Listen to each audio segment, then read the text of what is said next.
আসসালামু আলাইকুম প্রিয় বন্ধুরা, সবাই কেমন আছেন? আশা করি ইনশাল্লাহ সবাই ভালো আছেন। আজকের যে ঘটনাটা আপনাদের কাছে শেয়ার করব তা আমার ইমেল থেকে পাওয়া। আর আপনি যদি আমার চ্যানেলে নতুন হয়ে থাকেন তাহলে অবশ্যই সাবস্ক্রাইব করে সব সময় আমার সাথে থাকুন। আর আপনার জানা ভয়ঙ্কর ঘটনা আমাকে পাঠাতে চাইলে boothwalahorror@gmail.com এখনই পাঠিয়ে দিন।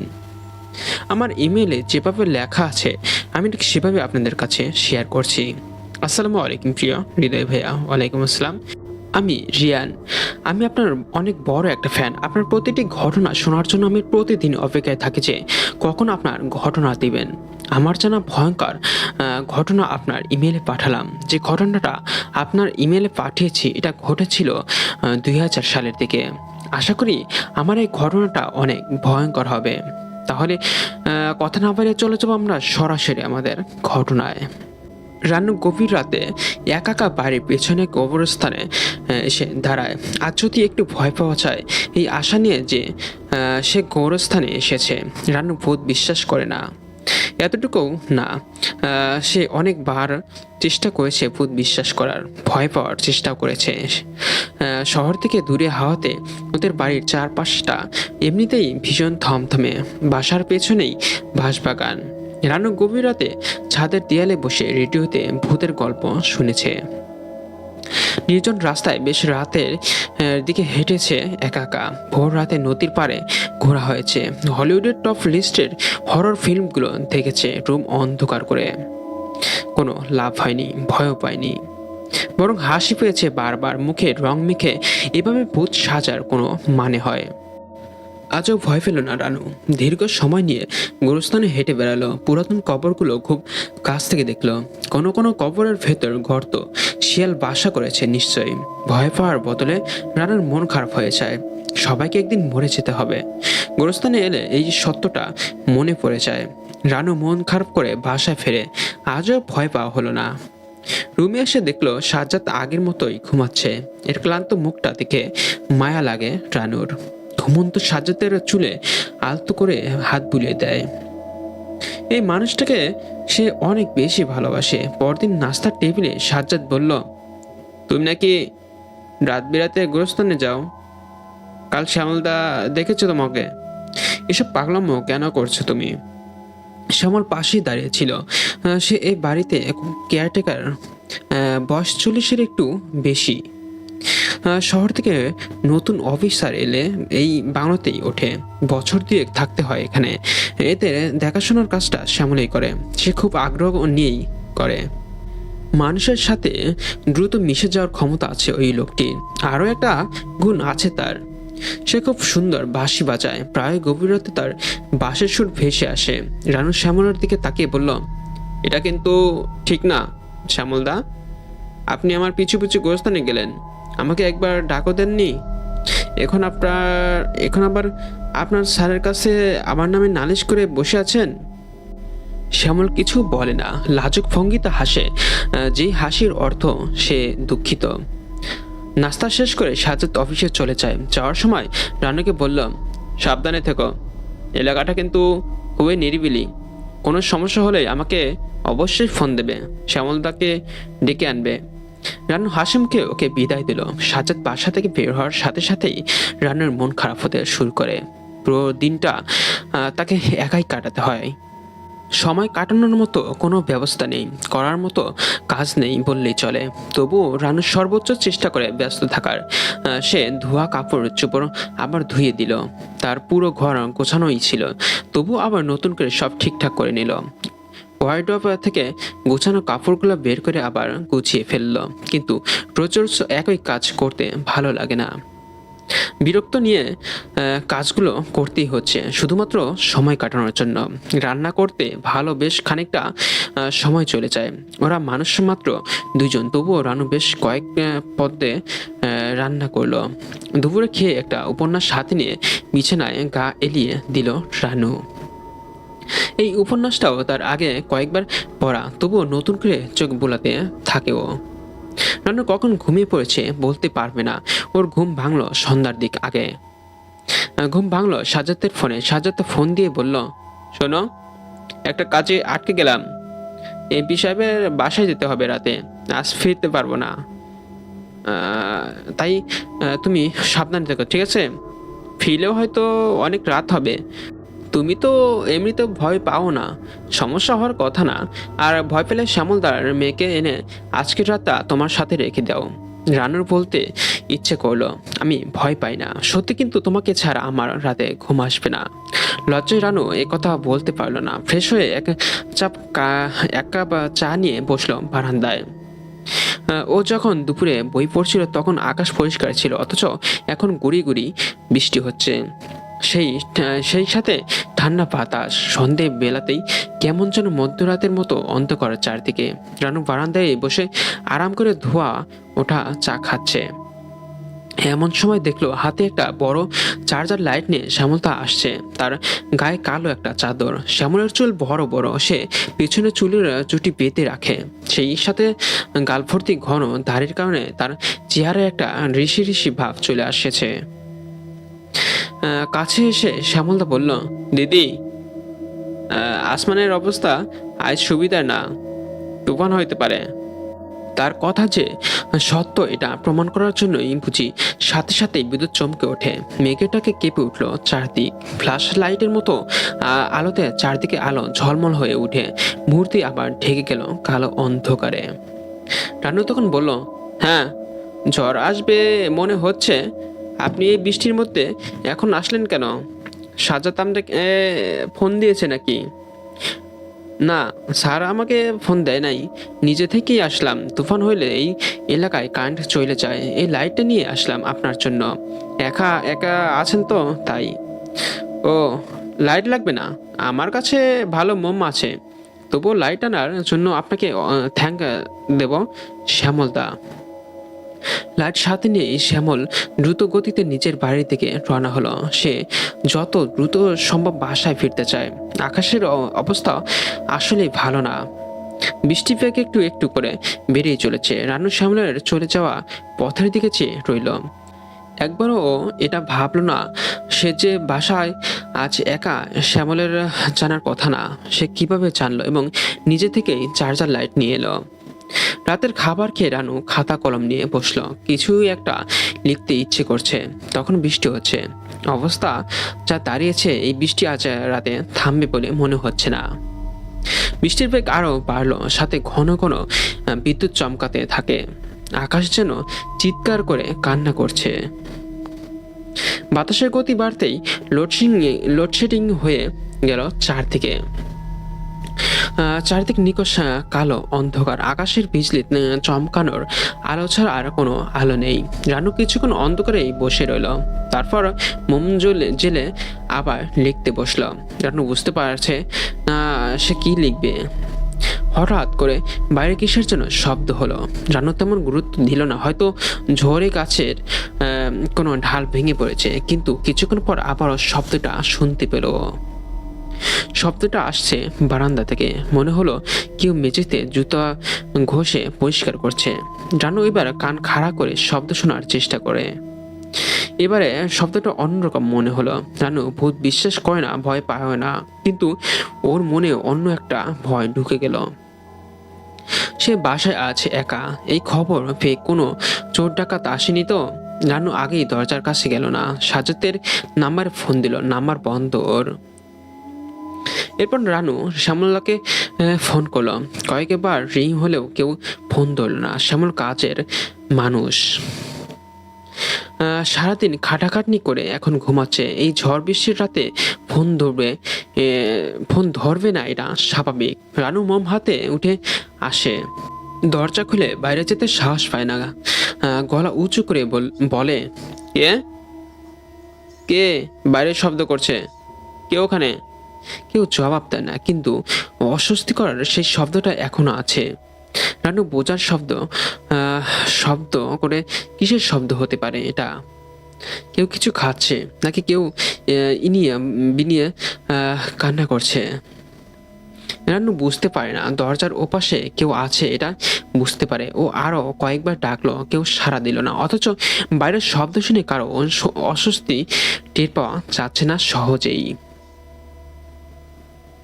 রানু মনে ভয় নিয়ে দরজার ছিটকিনিতে হাত দিল। দরজা পুরোপুরি খুলল না, একটুখানি ফাঁক করে বাইরে উকি দিল। মোমের আলোয় কেমন যেন ভুতুড়ে দেখাচ্ছে চারদিকটা। বাইরে কেউই নেই। রানু সাহস পেল মনে। পুরো বারান্দাটা একবার সে দেখে নেবে, তারপর ঘরে ফিরে কম্বল মুড়ি দিয়ে ঘুমিয়ে যাবে। ভয়ের কিছু নেই। রানু দরজা খুলে বারান্দায় চলে এলো। ওর হাতেই মোমের আগুনটা দ্রুত ওঠানামা করছে।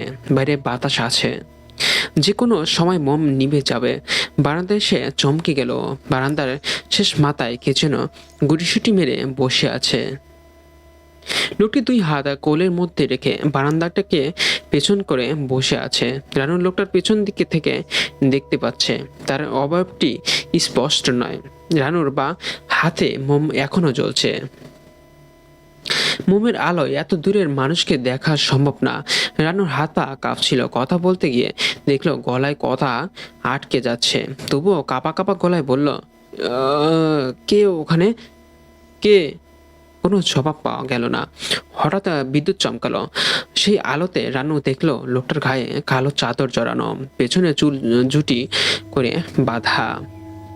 রানু অবাক হলো, এ তো শ্যামল দা, কিন্তু সে এত রাতে এখানে বসে কি করছে? রানু আরো একটু এগিয়ে গেল, একটু দূরে দাঁড়িয়ে বলল, শ্যামল দা, কথা বলছেন না কেন? শ্যামল জবাব দিল না। সে মাথা নিচু করে কিছু একটা করছে। রানু আরো একটু কাছে এগিয়ে যায়। এবারে কিছুটা রাগের কণ্ঠে বলল, শ্যামল দা, আপনি কথা বলছেন না কেন? উল্টোর দিকে মুখ ঘুরে বসে আছেন কেন? আমার দিকে তাকান, এখানে কি করছেন আপনি? এবার শ্যামল জবাব দিল, জড়ানো গলায় বলল, আমি খাইতেছি দিদিমণি। শ্যামলের কণ্ঠ শুনে রানু হঠাৎ ভয় পাওয়া শুরু করলো, কারণ কণ্ঠটা শ্যামলের ছিল না, কেমন যেন নির্জীব একটা গলার স্বর। রানু শ্যামলকে ভালো করে চেনে, এই কণ্ঠ শ্যামলের হতে পারে না। এমন সময় আচমকা বাতাসের ধমকায় রানুর হাতের মোমটা নিভে যায়। ওর ভয়টা আরো তীব্র হয়ে গেল। রানুর শরীরে জমে গেল ভয়ে। যতটা সম্ভব ভয়টাকে আড়াল করার চেষ্টা করে রানু বলল, কি খাচ্ছেন আপনি? শ্যামল ওর দিকে ঘুরে তাকালো। শ্যামলের চোখ দুটো অস্বাভাবিক রকমের লাল। সেই চোখের দিকে লক্ষ্য করার সময় পেল না রানু। বিজলির আলোতে রানু শ্যামলের রক্তাক্ত মুখটা দেখলো। ঠোঁট দিয়ে তাজা রক্তের ফোঁটা গড়িয়ে পড়ছে। রানু ভয়ে দু কদম পিছিয়ে গেল। ওর মনে হলো ও মাথা ঘুরে পড়ে যাবে। রানু যথেষ্ট সাহস এনে আবারও বলল, রক্ত কেন? কি খাচ্ছেন আপনি? শ্যামল সেই নির্জীব কণ্ঠে বলল, আঙুল খাই, আঙুল খাই গো দিদিমণি, আমার বড় খিদা। শ্যামল হাত উঁচু করে দেখালো। রানু অবাক হয়ে দেখলো সে ওর নিজের আঙুলগুলোই খাচ্ছে। ওর রক্ত মাখা হাতের দুটো আঙুল অর্ধেক নেই, সেখানে থেকে গল গল করে রক্ত ঝরছে। শ্যামলের মুখে বিবস্ত্র একটা হাসি ঝুলে আছে। শ্যামল নিজের আঙুল নিজেই খাচ্ছে, ঠোঁট থেকে রক্ত ঝরছে। হাড় চাপানোর কচকচ বিশ্রী রকমের শব্দ আসছে তার মুখ থেকে। সেই সাথে ভেসে আসছে একটা অসহনীয় পচা দুর্গন্ধ। রানু বিশ্বাস করতে পারছে না এমন কিছু সত্যই তার সামনে ঘটেছে। ও এটা ভেবে অবাক হলো, সে যে এখনো অজ্ঞান হয়ে যায়নি কেন। এই দৃশ্য সহ্য করার ক্ষমতা তার নেই। এখনো ঝড় বৃষ্টি হচ্ছে, আকাশে বিদ্যুৎ চমকাচ্ছে।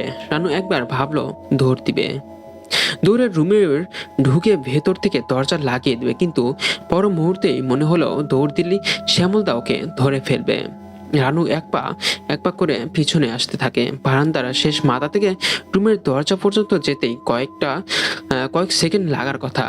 রানু মনে হচ্ছে অনন্তকাল ধরে সে পিছনে হাঁটছে, কিন্তু পথটুকু শেষ হচ্ছে না। ও খানিকটা সরে আসার পর শ্যামল আবারও ঘাড় ঘুরিয়ে ওর দিকে তাকালো। তার রক্তমাখা মুখটা দেখেই আবারও রানুর সারা শরীরের কাঁটা দিয়ে উঠল।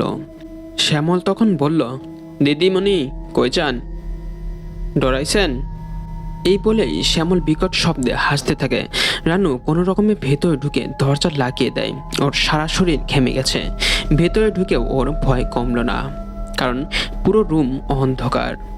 যেভাবে ঝড় বৃষ্টি হচ্ছে, আজ রাতে কারেন্ট আসবে না বলে মনে হয় না। রানু হাতরে দেশলাই খুঁজে দিয়ে মোম জ্বালালো। মোমের অল্প আলোতে ওর চেনা ঘরটাও কেমন যেন ভৌতিক মনে হচ্ছে। আরও একটা মোম জেলে সেটি রাখলো টেবিলের ওপর। তারপর আলমারিতে হেলান দিয়ে মেঝেতে বসে কান্না শুরু করছে ও। আর মনে মনে বলতে থাকে, খোদা আমাকে অজ্ঞান করে দাও, আমাকে অজ্ঞান করে দাও। রানু জ্ঞান হারালো না। ভয়ে কাঁপতে কাঁপতে একসময় ওর চোখ যায় খাটের তলায় কিছু একটা দেখা যাচ্ছে। ওটা কি? মানুষের হাত? হ্যাঁ, হাতের মতোই তো। রানু জোরে চিৎকার দেয়। কি কি করবে এখন? ও কিছুক্ষণ চোখ বন্ধ করে বসে থাকে, তারপর সাহস করে ধীরে ধীরে চোখ খুলে ও না, খাটের নিচে কোনো মানুষের হাত নেই। ভয়ে ভুল দেখেছে ও। রানু জানে না কি করবে এখন। প্রতিদিন সাজ্জাদ বাসায় থাকে, একটা দিন রাতে ফিরছে না, আর এই দিনে এত খারাপ কিছু হয়ে যাচ্ছে ওর সাথে। রানু ভাবলো সারাত এভাবে এক জায়গায় বসে কাটিয়ে দেবে। ও ঘড়ি দেখলো। ও ভেবেছিল হয়তো অনেক রাত হয়ে গেছে। ঘড়ি দেখে অবাক হলো, মাত্র 9:50 বাজে। সারা রাত এখানে বসে থাকা সম্ভব না। রানু ঠিক করলো দ্রুত বিছানায় চলে যাবে। মশারি টানানোর আছে, একবার মশারির ভেতর ঢুকে গেলেই হলো। কম্বল মুড়ি দিয়ে ঘুমিয়ে যাবে। কিন্তু বসা থেকে উঠতে গিয়ে ও দেখলো ওর হাত পা কাঁপছে। উঠে দাঁড়ানোর শক্তিটুকু নেই আর। অনেক কষ্টে রানু উঠে দাঁড়ালো, খাটের দিকে এগিয়ে যাবে। এমন সময় আবার মনে হলো খাটের নিচে কেউ একজন শুয়ে আছে। ও খাটে উঠতে গেলেই ওর পা টেনে ধরবে নিচ থেকে। রানু এক জায়গায় দাঁড়িয়ে রইল। থেকে থেকে আকাশে বিদ্যুৎ চমকাচ্ছে। এমন সময় দরজায় কড়া নাড়ার শব্দ হলো। নাকে এসে লাগলো সেই সুতীব্র পচা গন্ধটা। রানু বুঝতে পারলো দরজার ও পাশে শ্যামল এসে দাঁড়িয়েছে। শ্যামল কয়েকবার দরজায় ধাক্কা দেওয়ার পর বলল, দিদিমণি দরজা খোলেন। ঢরের কিছু নাই, আমি আপনার আঙুল খামু না, খুলেন একবার দরজাটা। রানু জমে গেল ভয়ে। ওর মাথা কাজ করছে না। ও কি করবে এখন? কতক্ষণ পর পর শ্যামল দরজায় ধাক্কা দিতে লাগলো, প্রথমে আস্তে আস্তে, তারপর হঠাৎ জোরে। রানু নড়তে পারলো না। আতঙ্কে ও পা নাড়াতে পারছে না। পা দুটো যেন পাথরে পরিণত হয়েছে। হঠাৎ দরজায় করা নাড়ার শব্দ থেমে গেল। বাইরে কোনো সারা শব্দ নেই। রানুর মনে হলো শ্যামল চলে যায়নি। দরজার ওপাশে নীরবে দাঁড়িয়ে আছে, যেন সুযোগের অপেক্ষা আছে সে। রানু তাকালো খাটের নিচে। আফসা একটা ছায়ার মতো দেখা যাচ্ছে। তবুও রানু সিদ্ধান্ত নিল ও বিছানাতেই যাবে। ছোট একটা দৌড় দিয়ে এক ঝটকায় ঢুকে যাবে মশারির ভেতর। খাটের নিচে কেউ যদি থেকেও থাকে, সে ওর পা ধরতে পারবে না। রানু মনে সাহস সঞ্চয় করে নিল। তারপর হঠাৎ দ্রুত এগিয়ে গেল খাটের দিকে। এই তো মাথা ঢুকিয়ে ফেলেছে মশারির ভেতর। এখন দ্রুত পা দুটো খাটে তুলতে পারলেই হলো। রানু তাড়াহুড়ো করে উঠতে গিয়ে জোরে বাড়ি খেলো খাটের সাথে। ওর পা ছিলে গেল, কিন্তু এতে রানুর ভ্রুক্ষেপ করলো না। ও ও খাটে উঠতে পেরেই এবং কেউ ওর পা টেনে ধরেনি, এতেই ওর আনন্দ হলো। রানু কম্বলের ভাঁজ খুললো, যেন কম্বলের ভেতরে একবার ঢুকে যেতে পারলে আর ভয় নেই। কম্বলের ভাঁজ খুলেই আটকে উঠলো। সে কি এটা সত্যি দেখছে? অল্প আলোতে দেখলেও রানু বুঝতে পারলো কম্বলের উপর একটা মানুষের আঙ্গুল। কিছুক্ষণ আগেই আঙ্গুলটা কাটা হয়েছে, গোড়ায় লেগে আছে তাজা রক্ত। রানু দুই হাতে চোখে ঢেকে ফেললো। আর ও সহ্য করতে পারছে না। রানু ভাবতে লাগলো, ও কি মরে যাবে আজকে? এসব কেন হচ্ছে ওর সাথে? নাকি সবাই মনের ভুল? নিজের মনকে বোঝায়ও আজ যা কিছু দেখেছে সেটা সবই ওর মনের ভুল। ঝড় বৃষ্টির রাত, এজন্য ওর মন হয়তো দুর্বল হয়েছিল। তাই অবচেতন মনের কল্পনা থেকে এসব দেখছে। ও যদি এখন চোখ খুলে দেখবে কিছুই নেই। রানু খাটের এক মাথায় গুটিসুটি মেরে বসে রইল, চোখ বন্ধ করে। তারপর ভয়ে ভয়ে চোখ খুলতে লাগলো। রানু জোর করেই মনকে এটা বিশ্বাস করাতে চাইলো চোখ খুলে দেখবে কিছুই নেই। রানু চোখ খুলে দেখলো মশারির ভেতর আরো একজন মানুষ। খাটের অন্য মাথায় একজন গুটিসুটি মেরে বসে আছে। লোকটি নিজের আঙুল খাচ্ছে, তাকিয়ে আছে সোজা রানুর চোখের দিকে। মানুষটাকে চিনতে দেরি হলো না রানুর। খাটের ওপাশে বসে আছে সাজ্জাদ, ওর স্বামী। এবারে রানুর প্রার্থনা মঞ্জুর হলো। এই দৃশ্য দেখার সাথে সাথেই ও জ্ঞান হারালো। তারপর কিছুক্ষণ পরে সাজ্জাদ বাসায় ফিরল। ফিরে দেখে ও জ্ঞান হারিয়ে পড়ে আছে। তার পরের দিন সকালে সাজ্জাদ তাকে কবিরাজের কাছে নিয়ে যায়। কবিরাজ তাকে দেখে ভয় পেয়ে যায় যে এত ভয়ঙ্কর কার্যকলাপ হয়েছে, কিন্তু এখনো আমার কাছে আসেনি। তো কবিরাজ তাকে অনেক গালাগালি করলো, কিন্তু কবিরাজ তো এটা ভাবলো যে আসলে এটা হঠাৎ করে হয়ে গেছে। সেজন্য কবিরাজের হাতে কিছু না বলে তাকে একটা তাবিজ দিয়ে দেয়। তাবিজ দেওয়ার পরে আস্তে আস্তে সব কিছু যেন স্বাভাবিক হতে থাকে। তারপর থেকে আর তার চোখের সামনে এরকম কোনো দৃশ্য কখনোই দেখেনি।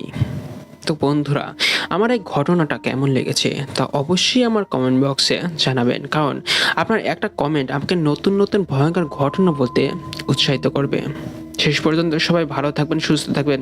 আল্লাহ হাফেজ।